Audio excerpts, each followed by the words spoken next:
excited for you. I am super excited, Nicole. Forgive me, everybody. My voice is a little scratchy here, but I am so excited to be re-releasing Captivated. Yes. I tried to find the video that you had taken of me the first time we got this printed. Oh, when you're unboxing. Yes, the original. Yeah. Because I thought that would have been fun for us to watch today. So you'll have to find it, and I'll then find it. And then we could play it.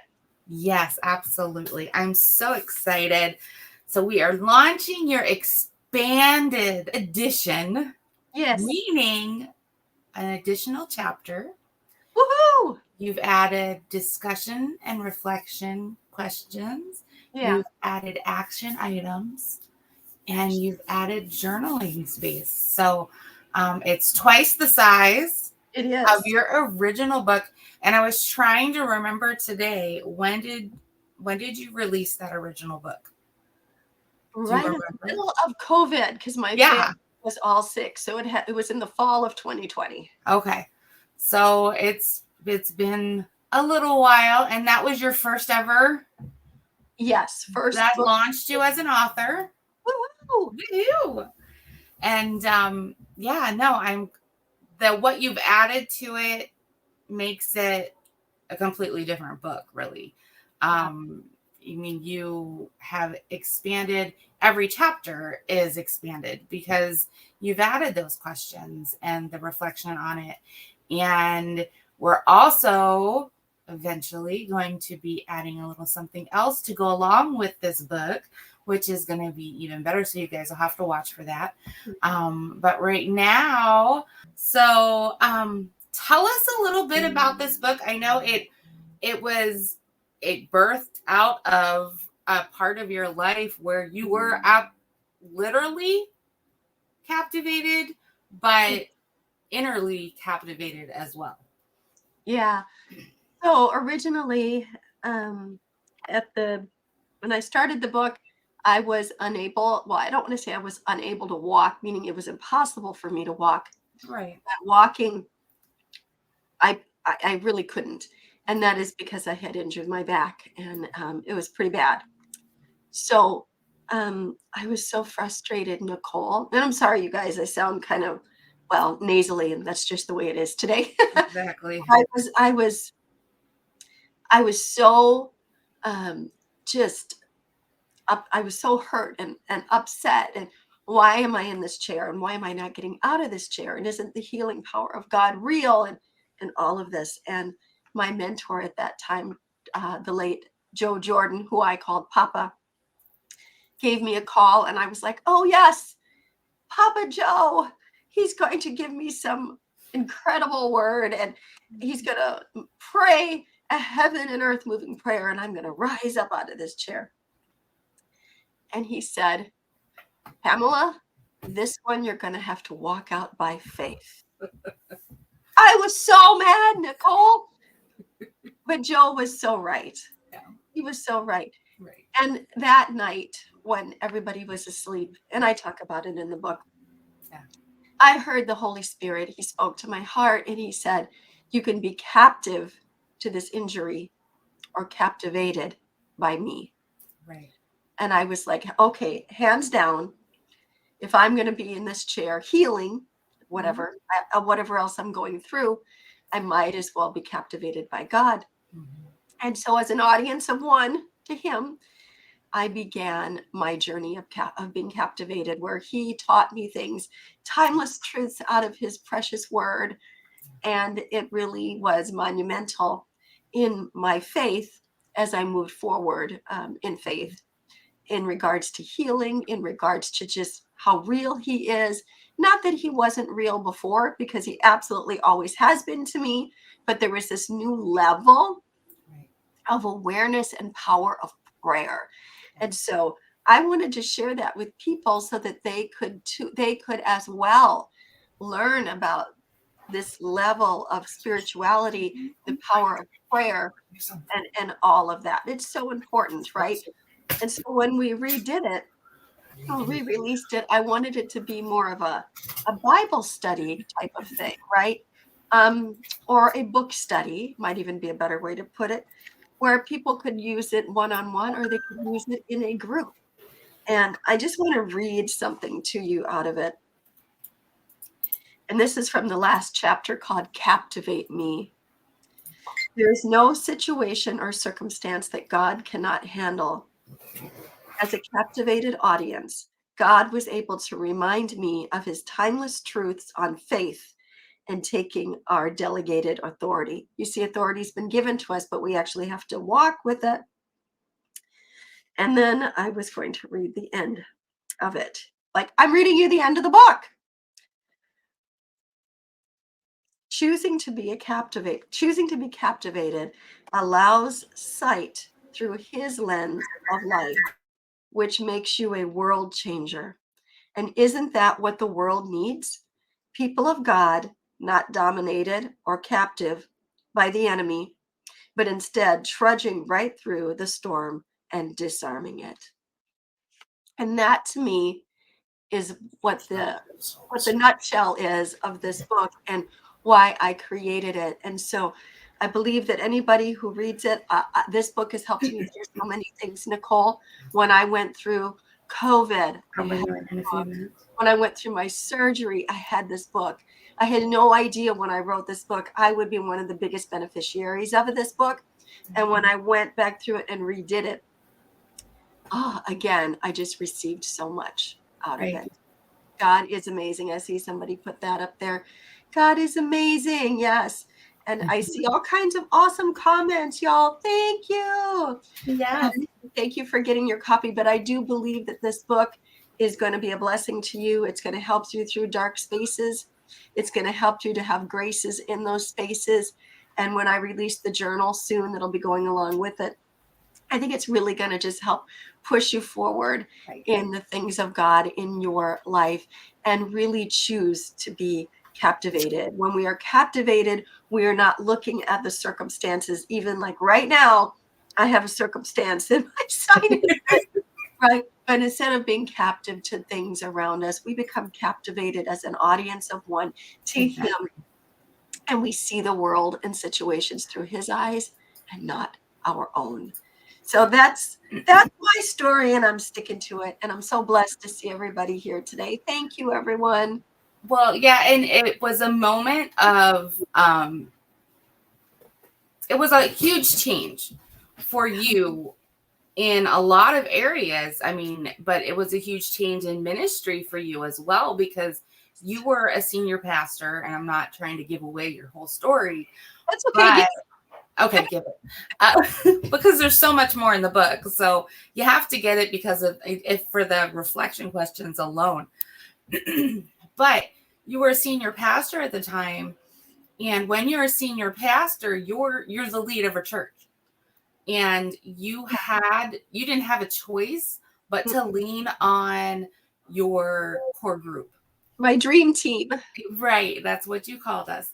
And that's not always easy. And yes, you had faith in those few that you had brought together, but you literally had to trust them with it all, because you couldn't do services. You couldn't show up and be there to see what was going on. You literally had to go, okay, do what you got to do. I trust you. And that is not easy for anybody, let alone somebody that it's y'all's church. You birthed it. Yes.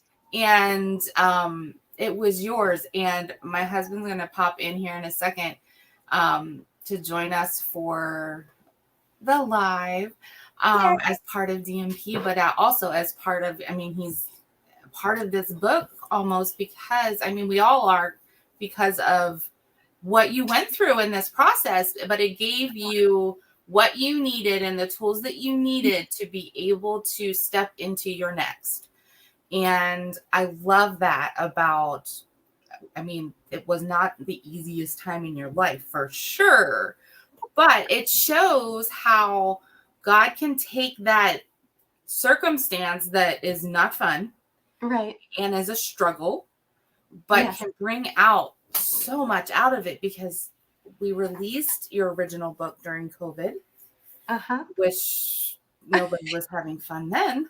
Oh, no, I think we sold like 10 books Right. in the launch week, and we couldn't even mail them because remember, you Yep. couldn't open anything, and No. if you touched it, you had to spray it down. And I'm like, seriously? Right. So we ended up selling a lot of them, but it Yeah. wasn't over the launch. So I was just Right. kind of chuckling at the fact that today I get up and I'm all nasally and it's like my Captivated launch. And I'm like, excuse me. Right. But you know what? The one thing though, before I know you're going to bring Pastor D on, but Yeah. that you mentioned, and I just wanted to share this Mhm. so that we can give him the stage as he comes on, is you're right. During this time in my life, everything was in transition. And I was not used to, I was more than willing to delegate, but I was not used to having to delegate everything at once. And I was put in a place where I had to delegate everything at once, from um, taking care of Sunday sermons to hospital visits. So I was really, I mean, things were as crazy. I didn't have a kitchen. And so had I even been, if I had been in a better place, I mean, crock pots are my thing, but I'm like, I have no kitchen. I have no oven. I cannot drive. I have kids. It's summertime. It was the only 4th of July ever that I, quote, missed. And I didn't really miss it because friends came to the house and gave fireworks to me here. But it was insane, all the crazy stuff that was going on. And I remember the Holy Spirit prompting me to have my dream team, which was my pastoral staff, over to the house and to bring us closer and unite us. And it was in that time that we were like, we don't bow down to the enemy. We press forward. We are a united force with a united front. And that I needed everybody to be in unity, and you needed to take the baton from me. But that was that. So this covers a lot of that in there. But you're right; it was very much transitional, and it was very bumpy, right? Hey, Pastor Donato, who is soon to be Dr. Donato in just a couple of weeks, and was my successor at Victory Celebration Church. Welcome, Dee. So glad to be here. So excited for you to get this relaunched and out there so people can benefit from everything. And yeah, I mean, what a time that was that you went through there. And it kind of speaks to all of the different things that we go through in our lives, right? Yeah. And how when we're going through something, we don't see the benefit in it, right? We're going through something and we're seeing all the turmoil and we're wondering, why is this happening to us? Yeah. But you did something about that, and you made a book about the experiences to lead and guide people. And that's the kind of thing that we're really supposed to be here for, is that, yeah, it's not cool to go through, hard times. And we always wonder why, but it's for the future of somebody else, so when somebody else is going through something, now you've got a tool, right, that was made to help people through it. Some other people might just have that experience so that they can minister one-on-one to them, but that's the thing. We're all supposed to do something with our experiences along the way, both good and bad, right? Oh, that's so And good. benefit other people, around. So it's Who's just that? so awesome. Who's that guy? Yeah, You wrote the foreword here. I did. And Jen Tringale gave me Reverend Jen gave me an endorsement on the book as well. But could I just ask you a question? Why did you write the foreword? Was it just because you like me? Well, yeah, of course. No, I mean, it's kind of like what I just said. I mean, you're equipping people with the tools that are necessary to better themselves in life, to encourage them, to motivate them. and to just help everyone, right? One of those quotes that I like, and I never get it right here, but it's don't let the grave rob you of all of those different things in life, you Yes. know, and it's just so true. So many people go to the grave with not having wrote a book, with not having to have witnessed or preached or so many things, invented something. It doesn't matter, right? We all have gifts, talents, and abilities, and we need to use those. And Yes. your instrument was this book. Other people's are many other things. We just got to find those things, and we got to step out in faith, and we got to apply ourselves and do it. True. Right? It's not just faith; it's faith with works. Amen. Amen. Oh, that's so good. And faith without works is, Dad. I was just listening to I was actually part of a study where we were studying the word works and the faith without works. The works, the meaning of that word has to do with your calling. Think about that. So as you just said, when you just brought up works in this book, it made me think like, yeah. So my works that go with my faith will be different than somebody else's. But faith without works is lifeless. Yep. Right. That At is the so same true. time, we can't just try to do something and not have the faith to go along with it as well, right? Right. And I think about this book being the jumpstart to so much. Like I had no idea when I was putting it together that unfolding in these pages would be DNP, right? Unfolding in these pages would be would Nicole would be all that you do for so many. I'm not taking credit for anything here. I'm giving all the glory heavenward. But when this rolled out, that this meant so much more than any of us did. I look at all the books behind you, Nicole. I see the books behind me. You have more behind you than I do, but that's because you've worked on so many different projects. And now you guys, as a couple, are manifesting a publishing company. You have it and you're printing books. I just think, okay, no wonder there has been such warfare over me getting this book out, not once, but twice. Because if in book one release, we got all that we have right now, what is going to happen in book two? Faith without works. Thank you, Pastor Donato, for saying that. That blessed me. Yep. Well, Nicole, what are you thinking? I love everything you guys. I missed something that you guys were saying. Your husband just put dead. Faith without works is Is right. dead. Right? I love it. Yeah, no, and there's just so much packed in this little book. I mean, it's just, yeah, like you said, what has grown out of that moment in time. It's like I said, yeah, and yeah, all the books behind me, and I think I'm even missing a few back there. That's all in a year, and it just, yeah, and you have radio shows and a couple other things, and I have to mute his mic. It's just, yeah, if you put it, I sat down and like looked at it all at the end of the year, and I still want to put something together to show my year, but you should do that. I know, and I need to, and I'm too busy, which is awesome. Right.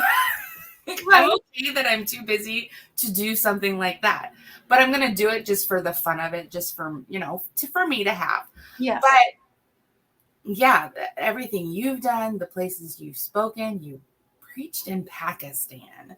I mean, it's just amazing what has come out of a pandemic, for crying out loud, and what came out of you being stuck in a chair for a summer. I mean, it's it's just amazing. I can't think of any words for it because it's just astounding what God can do when you let him. Oh, amen, Nicole. And Amen. it's such a testament. And everybody goes through stuff, be it minor, be it major. And you can take those little things or those big things, and you can either let them ruin everything and become nothing, or you can take those moments in time and let them stretch you, let them grow you, and one, learn from them, but also see what it can do for you.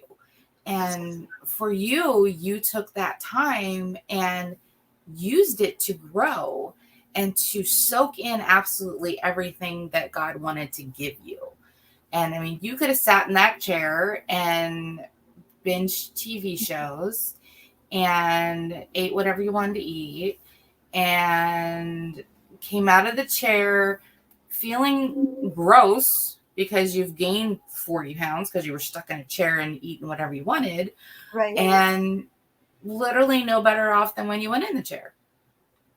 And it would have been for nothing. And it wouldn't have done you any good if not, and nothing else. You would have came out of the chair worse than you went in. And that's what happens to a lot of people. They get in that circumstance and go into the woe is me and the boo-hoo pity me, and they do nothing with it. And it's, you took that, you heard what Papa Joe said. And you told me, you were like, I got mad and was like, really? How dare he say something like that? But I mean, and yeah, anybody would automatically go, I wanted some pity. Yeah. I wanted somebody to go, oh, they're there. And that's not what he gave you, but it's not what you needed at that time. And I needed a reality check and a spiritual reality check. You did. And you have to, and you search out people in your life that will give that to you. And you call it people that have call me on the carpet status. Yes. And I love that. And we have that relationship, which I love. But you have to have those people in your life. If you have people in your life that are just constantly agreeing with everything you say, then you're not growing. And I love that he was so connected this way. Yeah. And through this, it's not that you weren't connected this way, but man, how much closer you got because you let that be your moment to get even closer. Right. Yeah. I was upset. I was mad. How could I, who's been serving in the ministry all these years, end up in this place? And aren't I the one that God says, pick up your mat and walk? Why am I still here? I was so angry. I hate pain medicine. I hate it because it makes me feel out of control. I don't like anything that makes me feel out of control of myself. But I had no choice because the pain was horrendous. It was like, take the pain medicine and be goofy or be in pain. I was so angry. And I couldn't do my job as a mom, as a wife. I couldn't do my job as a pastor the way I wanted to. People would come over to say hello and my house was gutted. Okay. Hi, pastor, we're here to bring you a cup of tea and my house is gutted and I don't even have a chair for them to sit in, kind of thing. It was awful. But when Joe said that, it did make me mad, but it brought me back to the point of, in life, everybody, there are things that happen. God says he works all things out for good for those that love him, period. All things.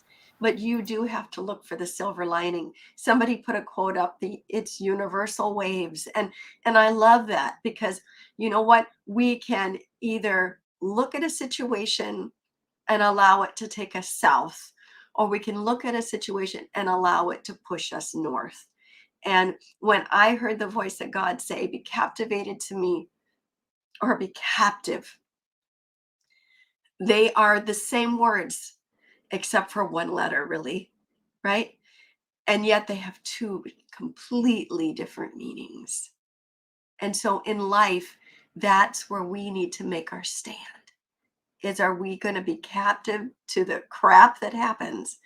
Or are we going to rise above it, put it in our toolbox?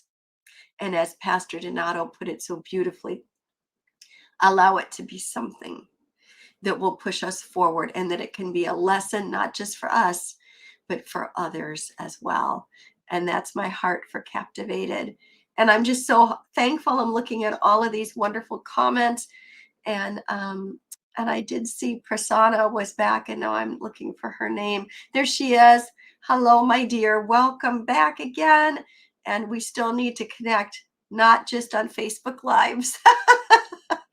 But thank you, everybody, for being here. Thank you for those of you saying that you got your copy. It means the world to me. And I appreciate it. Help me take the Captivated message all around the globe by purchasing one, or just sending the link to somebody, because what did we end up at the price, Nicole, for the Kindle copy? The Kindle is $2.99. $2.99. So Yep. you can get that. Of course, this copy is available too, but for $2.99, I'm telling you, it'll change their lives. It changed mine, and it's still changing mine. So I appreciate you guys so much. I don't have any other closing comments except thank you, Donato. Pastor D, anything else on your heart? No, I mean, I like that part too. You guys were talking about the calling on the carpet. I always say, suck it up, buttercup, right? We all, that's another thing, when we're going through stuff, we don't like to hear that kind of thing, right? But we need to know that if we're talking with someone, that we've kind of given that permission to, or we need to find somebody that we can give that permission to, because we know that they just have our best interests at heart, right? Right. And that's just kind of the thing, we need to find good quality people in our lives that can speak into us, and hopefully we can speak into them too or something, but that we can have that sincere relationship with, and we know that that person isn't out to hurt us or anything. They're only here for the betterment, right? And to have us to look at things in a different perspective.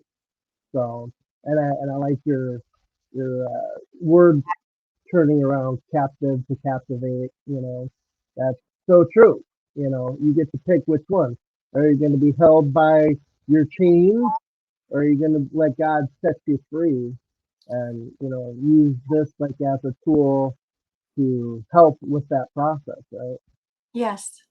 So good, Pastor Donato. Thank you so much. And I just want to thank you and your lovely wife, Nicole, because you have walked with me on this journey from Captivated 1 Yep. to Captivated 2 and beyond. I wouldn't be able to do it without you guys. And I just pray the biggest God-sized blessings on you and your family and your business. And if you guys need a website out there, if you need somebody to make a book, help you with the book graphics, or even design a book or publish a book, this couple, they're the bomb. And you want to reach out to them. Not only that, they're going to pray you through. And so I don't know how you feel about that, but that I take great comfort in knowing that somebody doesn't just have my back, but they're praying behind my back, this is a good time to be talking behind your back, praying behind your back as well. So I want to thank everybody for showing up. I see all of these amazing comments. You have blessed my heart beyond measure. I appreciate you so much. And I know that God has amazing things in store for you if you will just choose to be captivated. Thank you, everyone. We love you so much.